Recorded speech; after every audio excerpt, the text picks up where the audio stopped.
inteiros.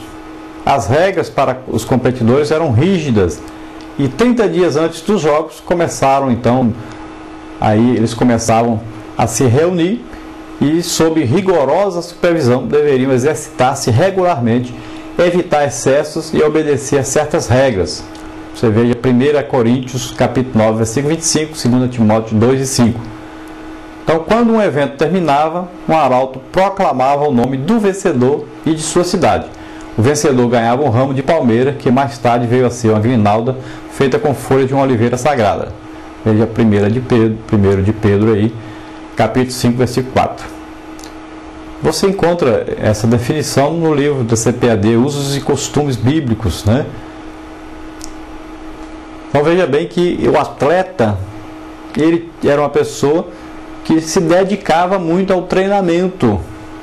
Ele precisava, para vencer, para chegar em primeiro lugar, ele tinha que superar outros. Então ele tinha que se preparar muito, tinha que se guardar muito de se contaminar com bebedices, tinha que dormir bem, não podia passar noitadas acordado. Então, quando havia os jogos, com 30 dias o soldado ficava ali, aquele atleta, né? 30 dias antes de começar os jogos, o atleta ficava confinado, então, e ele ficava numa concentração, e ali ele não podia sair, não podia beber, não podia passar noites acordado, ele não podia fazer nada que não fosse sua preparação, seu treinamento para a competição. Então, isso fala para o crente da sua preparação, da sua leitura bíblica, da oração, do jejum, do crente estar pronto para sempre fazer a obra de Deus. Fala do crente que não deve se contaminar com o mundo, se misturar com o mundo, não deve praticar as mesmas coisas do mundo. E depois o apóstolo Paulo, então, fala sobre o agricultor. Então, como é o comportamento do crente como agricultor?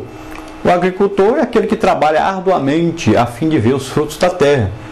Precisa ser disciplinado para acordar cedo, trabalhar debaixo de sol, de chuva. Ele precisa ser paciente também. Por que ele precisa ser paciente? Porque ele sabe que é necessário que o tempo passe para que a terra dê seus frutos, né? Lança o teu pão sobre as águas, porque depois de muitos dias o acharás. Eclesiastes 11:1. Então, nos tempos bíblicos, o agricultor devia saber utilizar o arado, puxado por uma junta de bois, deveria saber debulhar, separar os grãos da palha, utilizar corretamente as provisões de água. E não era um trabalho como nos nossos dias, né? Onde a tecnologia tem facilitado o trabalho do campo com máquinas e outras engenhocas. Mas naquele tempo era muito difícil. E o apóstolo Paulo então fala sobre isso, falando sobre o crente, que o crente deve ser como agricultor. Ou seja, o crente ele deve trabalhar, mesmo que esse trabalho seja árduo, seja difícil, porque ele sabe que no final ele receberá o galardão de Deus, né? E a Bíblia diz que de maneira alguma você perderá o seu galardão, o seu prêmio. Não é vão o trabalho no Senhor. Trabalhe com prazer, com alegria, com vontade, porque o trabalho do crente não é vão no Senhor. Nós teremos um encontro com o Senhor e receberemos dele o seu galardão. Então trabalhe fielmente, com alegria, e dedique-se a esse trabalho.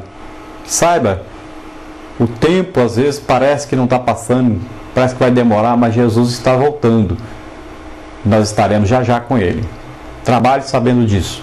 Então, como resumo disso que nós falamos, você veja aí nessa figura o soldado, o atleta e o lavrador. O soldado aí, como significado, é a disciplina na aflição, né? 1 Coríntios 9, 7, 2 Coríntios 10, 3 e 5, Efésios 6, 10 a 17. A aplicação, então, resistência e perseverança no sofrimento.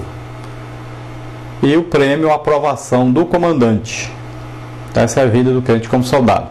Depois, como atleta, o significado aí é a disciplina no cumprimento das regras, né? 1 Coríntios 9, de 24 a 27. A aplicação na vida do crente é a resistência e perseverança no que é reto. E o prêmio é a coroa da vitória. Então veja que o atleta, ele corria por um prêmio. Prêmio aí uma coroa, né? De oliveira, né? uma grinalda. Agora é um prêmio corruptível, um prêmio que se acaba, seca, acabou, não tem mais a coroa. Nós corremos a carreira cristã com o prêmio da soberana vocação de Cristo. Nós estaremos para sempre com o Senhor. O prêmio é a vida eterna com Deus. Então, o prêmio bem superior, o prêmio eterno, bem melhor. Então, corramos a nossa carreira. Depois falo do lavrador. Então, o lavrador, a disciplina aí, o significado é a disciplina na paciência e perseverança. 1 Coríntios, capítulo 9, versículos 7b, 10 e 12. Então, aí fala do quê?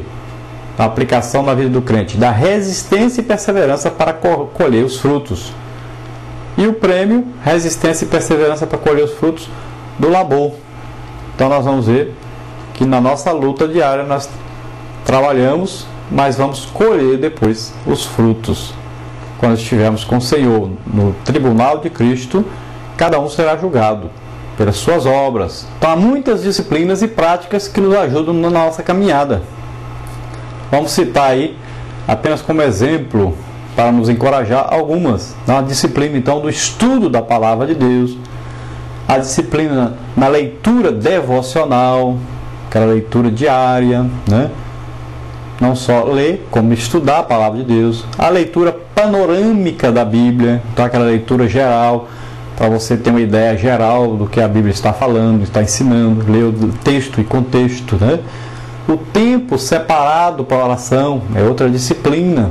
Tem um tempo separado, principalmente levante-se de madrugada e vá orar, conversar com Deus. Faça isso, é importante essa oração, só você e Deus.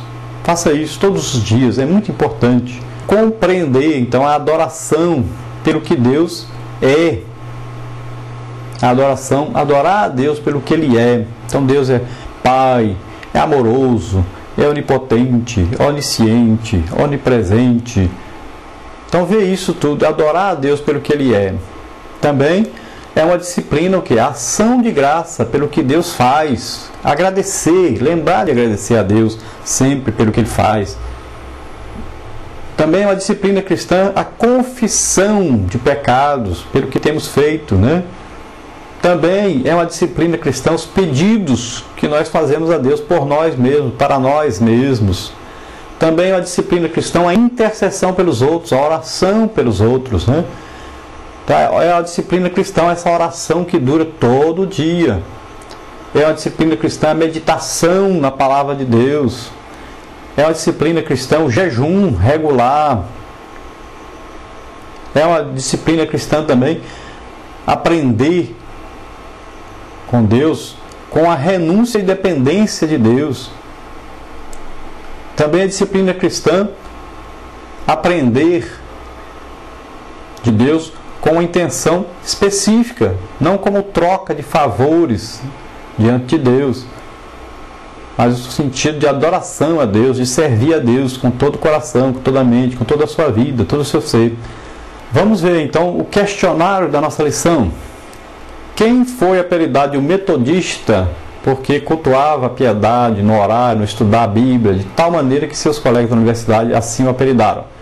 Então quem foi apelidado aí o metodista, de tanto que ele tinha esse controle, essa disciplina sobre a sua vida cristã. Ele tinha o tempo certinho de orar, tinha o tempo de ler a Bíblia, de estudar a Bíblia, o tempo de evangelização, tinha tudo coordenado, o tempo de estudar no colégio, tempo para tudo. E bem organizado. Esse então era o John Wesley, e que nós vimos aí no início da nossa lição, antes de iniciarmos, nós vimos um trechinho num CD que você pode encontrar sobre as civilizações antigas, né? A civilização, e você vai ver esse CD das religiões, diversas religiões. Você vai ver dentro da religião protestantismo, você encontra no CD então que talvez você consiga em alguma locadora. É um CD bem antigo, um DVD que fala sobre as religiões antigas, e nessa aí nós encontramos então falando sobre o protestantismo. Encontramos aí John Wesley, a sua evangelização que ele fazia, né? Ele ia depois a cavalo, evangelizando cada crente, percorrendo todo o país, e enviava também pessoas por toda parte para levar o evangelho. Então, um homem dedicado realmente à obra de Deus, um grande avivalista na Inglaterra do século XVIII. Qual a definição, então, de disciplinas da vida cristã? São os exercícios espirituais prescritos na Bíblia Sagrada, cujo objetivo é proporcionar ao crente uma intimidade singular com o Pai Celeste, né? Constrangendo os que nos cercam a glorificar o nome de Deus, glorificar-lhe o nome. Então essa é a definição das disciplinas cristãs. Então são exercícios espirituais. Depois nós temos aí, cite pelo menos 5 elementos das disciplinas da vida cristã de conformidade com a Sagrada Escritura, a que deve submeter-se o crente. Então primeiro, adoração a Deus, depois leitura diária e sistemática da Bíblia, depois